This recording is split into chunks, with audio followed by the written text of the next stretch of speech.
Hello everyone, welcome to my channel అద్వికాస్ ముచ్చట్లు. ఈరోజు చిన్నపిల్లలకు ఎంతో ఇష్టమైన టేస్టీ క్యారెట్ కర్రీ ఎలా చేద్దామో చూసేద్దామా. మా పాప చూడండి ఎంత ఎంజాయ్ చేస్తుందో, తనకు చాలా ఇష్టం క్యారెట్ కర్రీ అంటే. సో ఎలా చేయాలో ప్రిపరేషన్ స్టార్ట్ చేసేద్దాం. ముందుగా ఒక పావు కేజీ అని క్యారెట్స్ తీసుకొని దాన్ని పీల్ చేసేసి పక్కన పెట్టేసుకోవాలి నీట్గా. సో కొంచెం పీల్ చేసుకుంటానే నీట్గా అనిపిస్తుంది కదా, సో పీల్ చేసేసుకుందాం అన్నీ. సో అన్నీ 1 బై 1 పీల్ చేసేసుకొని ఇంకా నీట్గా వాష్ చేసేసుకుందాం వాటర్లో.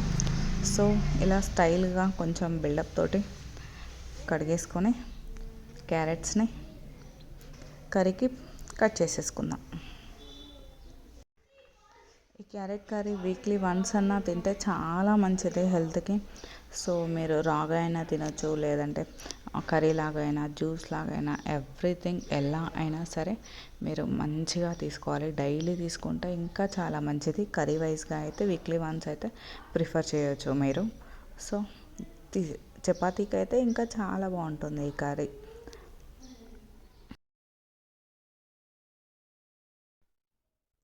ఈ క్యారెట్స్ అన్నీ కడిగేసుకున్నాక కట్ చేసేసుకుందాం. ఇక 1 బై 1 స్పీడ్గా సైడ్స్ అన్నీ తీసేసి చిన్నగా కట్ చేసుకుంటే మనకు ఉడకడానికైనా చాలా బాగుంటుంది. తొందరగా ఉడికిపోయి కర్రీ చాలా టేస్టీగా అవుతుంది. సో అలా కట్ చేసేసుకోండి. మీ ఇష్టం, మీరు పెద్ద సైజ్ అయినా కట్ చేసుకోవచ్చు. మన చాయిస్ అనమాట, ఏ సైజ్ అయినా కట్ చేసుకోవడం అనేది.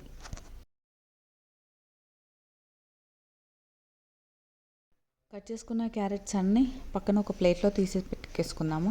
సో ఇంకా కర్రీకి కావాల్సినవి మిర్చి అండ్ ఆనియన్ అండ్ కరివేపాకు 3 తీసేసుకుందాం. ఇప్పుడు కట్ చేసేసుకుందాం. 1 ఆనియన్ అయితే ఈజ్ ఎనఫ్. పావు కేజీ క్యారెట్స్కి 2 మిర్చీస్ అండ్ కొంచెం కరివేపాకు తీసుకొని పక్కన పెట్టేసుకుందాం. ఈ కర్రీ చేయడం కూడా చాలా సింపుల్ ప్రాసెస్. పెద్దగా హెవీగా చేయాల్సింది ఏం లేదు. చాలా సింపుల్ థింగ్స్తోనే ఈజీగా అయిపోతుంది కర్రీ. ఎలా చేయాలో చూసేద్దాం రండి. కరివేపాకు మా ఇంటి దగ్గరే చెట్టు ఉంటుంది, చాలా ఫ్రెష్గా ఉంటుంది. ఎవ్రీడే ఫ్రెష్గా తీసేసుకుంటాం మేము. ఒక గిన్నె పెట్టేసుకొని గిన్నెలో మనకు సరిపడంత ఆయిల్ వేసుకోవాలి. ఆయిల్ వేసేసుకున్నాక ఆయిల్ కాగానే కొంచెం జీలకర్ర, కొంచెం ఆవాలు అండ్ 2 పచ్చిమిర్చీస్, కరివేపాకు వేసుకొని అవి మంచిగా ఫ్రై అవ్వగానే ఆనియన్స్ వేసేసుకోవాలి. సో ఆనియన్స్ని కొద్దిసేపు మగ్గనిచ్చుకోవాలి. సో చూసేద్దాం. ఆయిల్లో ఆనియన్స్ మంచిగా మగ్గాక ఇందులోనే కొంచెం అల్లం వెల్లుల్లి పేస్ట్, పసుపు అండ్ కొంచెం సాల్ట్, మళ్ళీ సాల్ట్ కారం వేసేటప్పుడు సరిపడంత వేసుకుంటే సరిపోతుంది. ఈ 3 కలిపేసి మూత పెట్టేసుకుందాం కొద్దిసేపు. అవి మంచిగా ఆయిల్లో ఫ్రై అయితే చాలా టేస్ట్ ఇస్తుంది. సో చాలామంది కర్రీ వెజిటేబుల్స్ వేసాక వేస్తారు ఇవన్నీ, కాకపోతే నాకు ఆయిల్లో వేయడమే చాలా ఇష్టం. సో అవి మగ్గగానే క్యారెట్స్ అన్నీ అందులో వేసేసుకొని మంచిగా కలిపేసుకొని మూత పెట్టేసుకుందాం. ఇక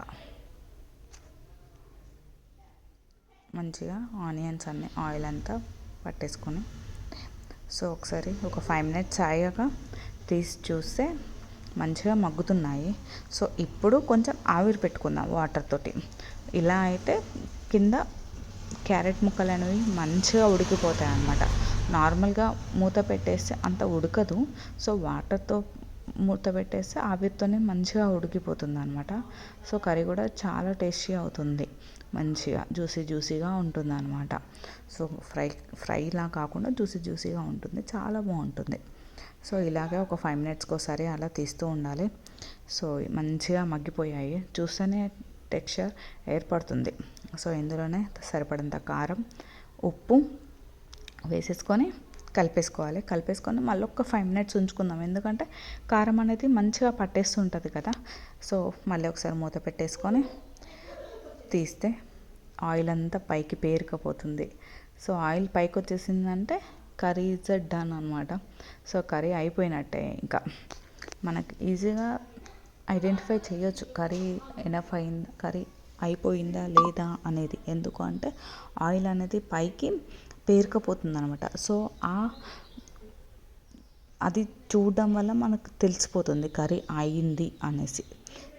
సో కర్రీ అయిపోయింది. ఇందులోనే కొంచెం ధనియాల పొడి అండ్ కొత్తిమీర వేసేసాం. అయిపోయింది. ఇప్పుడు సర్వింగ్ బౌల్లో నుంచి సర్వ్ చేసేసుకుందాం. Tasty and healthy carrot curry is ready.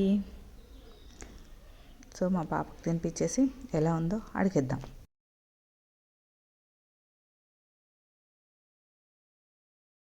మా పాపకు తినిపించేస్తున్నాను, చూసేయండి. తన హ్యాండ్తోనే రియాక్షన్ చెప్పేస్తుంది ఎవ్రీ డే, సూపర్ ఉంది మమ్మీ అనేసి. Thank you so much for watching my video. Bye bye.